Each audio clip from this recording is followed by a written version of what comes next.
백세 시대 백세코인 백코인입니다. 자, 비트코인 상황을 보도록 하겠는데요. 비트코인은 조정이 올 때마다 들어 올리는 주체가 있습니다. 여러분들 차트에서 일목균형표를 설치하지 않으면 어디서 지지받는지를 확인할 수가 없습니다. 제가 일목균형표에 대해서 계속 안내를 드리고 있죠. 자, 영상 후반에 기술적인 부분을 알려드리도록 할 테니까요. 끝까지 시청하시면서 비트코인의 대응 방법, 기술적인 대응 방법 체크하시길 바라겠습니다.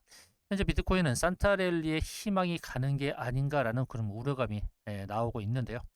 최근에 이제 대량의 매도 물량이 나오면서 그런 매도로 전환되면서 급락이 나왔었습니다. 그렇지만 급락이 나오는 그 상황이 지속적으로 이어져가는 형태가 아니라 아까 보셨듯이 기술적인 지지를 받는 그 자리가 있었다는 것입니다. 약세 전망이 나오는 것도 사실이지만 하락할 때마다 매수 주체가 등장하는 그런 상황들도 체크해 볼 수 있다는 것이죠.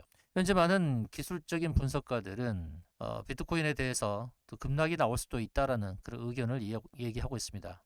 또 대규모의 그 고래 세력의 매도 물량이 거래소로 이동하는 그런 흔적도 나오고 있기 때문에 좀 조심스럽긴 합니다만, 그렇지만 내년에 현물 ETF 승인과 반감기를 앞두고 또 조정이 주어지면 큰 매수 세력이 들어오는 흐름들이 계속 포착이 되고 있습니다. 자, 연준 위원들이 파월의 비둘기 발언에 대해서 진화하는 그런 상황입니다. 파월이 비둘기적인 그 발언을 하면서 미국 증시가 상승하고 또 금리 인하에 대한 기대감이 커지는 이런 상황에서 연준 위원들이 시장이 파월의 발언을 너무 과하게 해석했다는 지적이 나오고 있죠. 자, 오스탄 굴스비라는 시카고 연은 총재가 파월 의장이 얘기한 바에 대해서 그 사람들이 듣고 싶어하는 것을 듣는 것이라고 말을 했고, 또 연준이 금리 인하를 적극적으로 검토하고 있다는 점에 대해서도 선을 그었습니다.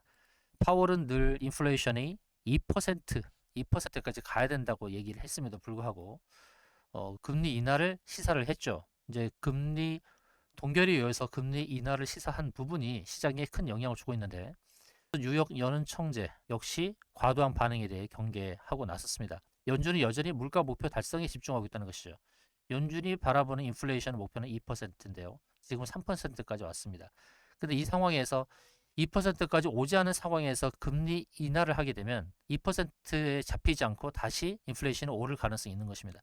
자, 과연 인플레이션은 목표치인 2%로 돌려놓기 위해 충분히 긴축적인 통화 정책을 유지하고 또 유지하려고 하는 것인가? 이게 중요한 것인데, 파월의 발언에 대한 해석을 너무 과하게 한 것이고, 또 파월은 피벗이라는 표현을 쓰면서 긴축 정책에서 전환할 것을 시사하면서 3월 달에 금리 인하가 될 것에 대한 기대감이 높아지고 있습니다. 그렇지만 연준 위원들이 이렇게 진화에 나선 것은 인플레이션 2% 목표에 이제 거의 다 왔는데, 여기서 금리 인하 기대감 때문에 인플레이션이 잡히지 않는 것을 경계하는 그런 상황일 것입니다. 자, 뉴욕 증시는 낙관이 지속되면서 상승을 이어갔습니다. 특히 나스닥은 0.61%나 오르는 그런 모습을 보여주었습니다. 최근에 3일 종료된 FOMC 정례 회의 이후에 금리는 동결이 됐고, 또 기준금리 인하에 대한 기대가 이제 폭발하고 있는 그런 상황인데, 앞서 말씀드렸듯이 연준 의원들은 공개 발언을 통해서 진화하려고 노력 중이지만 시장에서는 그 영향이 미치지 못하고 있는 그런 상황입니다. 그리고 페드워치의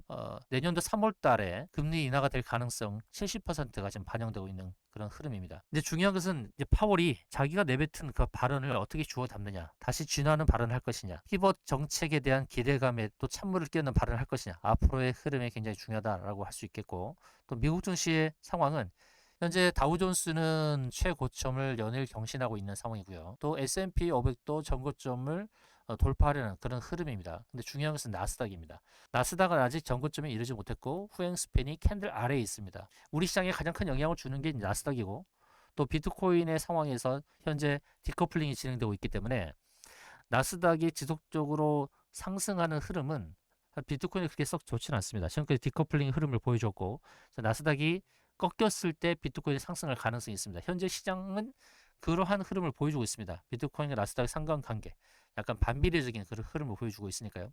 그런데 나스닥이 이 캔들 아래에서 이 후행 스팬이 저항에 부딪힐 가능성이 높아요. 다우존스 지수는 연고점을 갱신하고 또 신고점을 계속 갱신하는 그런 흐름이지만, 나스닥은 다르다는 겁니다. 그래서 나스닥 흐름을 예의주시하면서 또 비트코인 상황을 함께 보시는 것이 좋겠다는 말씀을 드리겠습니다. 자, 이미 금과 비트코인이 많이 올랐는데요. 과연 산타 파월에 대한 이 기대감이 실제로 영향을 줄까요?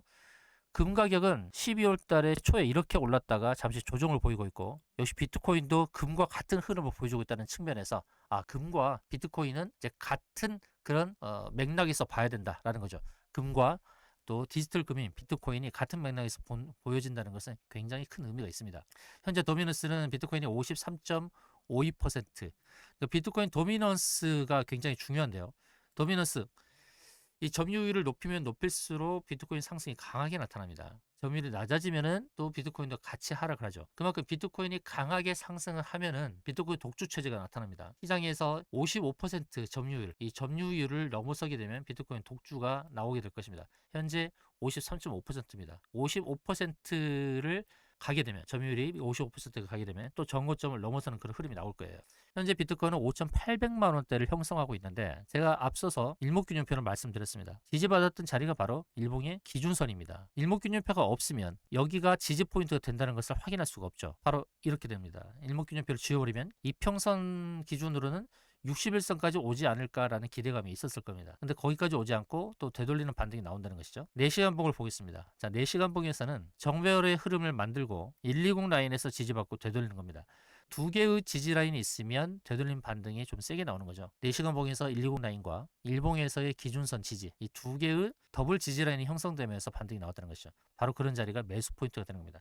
코인을 매수할 때는 이렇게 매수 포인트 잡는 기준이 있습니다. 중장기 이평선, 일목균형표, 매물대, 자리수, 피보나치, 쌍바닥, 3중 바닥인데, 그럼 비트코인이 어디서 지지를 받았느냐? 바로 일목균형표 기준선과 4시간 봉에서의 120 라인, 이평선, 중장기 이평선 두 개의 더블 지지 라인에서 반등이 나왔다는 것이죠. 그래서 비트코인의 매수 그리고 매도 포인트, 단기적인 거, 중기적인 거, 이런 것들을 다 체크하시려면 기술적인 요인들을 잘 살피고 분석을 해야 됩니다.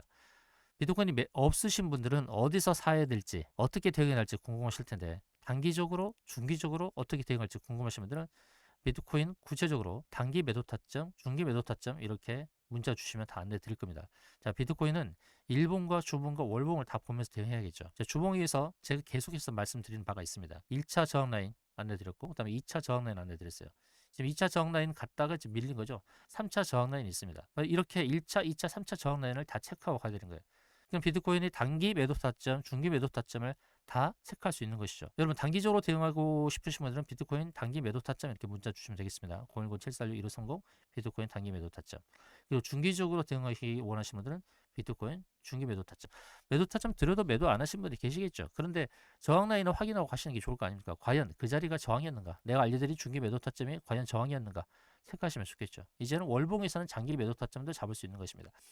여러분, 목표를 알고 가시는 게 좋겠죠. 내년 2024년도에 매도 타점이 얼마일까요? 이제 2023년도 이제 마무리가 되고 있습니다. 2024년도에 목표가가 얼마일까요? 자, 이제 어떻게 대응해야 될지 아시겠죠? 1차적으로 비트코인 단기 매도 타점 원하시면 010-746-230 비트코인 단기 매도 타점 문자 주시고요. 그다음 대망의 2024년도 목표가 궁금하시면, 자, 제가 이렇게 선언을 그어드렸습니다. 자, 비트코인 2024 목표가 이렇게 문자 주시면 2024년도 가는 목표가를 안내 드릴 겁니다. 자, 2024년도에 목표가가 얼마일까요? 저 자리에 올까요? 제가 안내 드리는 가격만 확인해 보세요. 2024년도 대망의 목표가, 비트코인의 2024년도 목표가가 얼마일까요? 자, 궁금하신 분들은 비트코인 2024 목표가 이렇게 문자 주시기 바랍니다.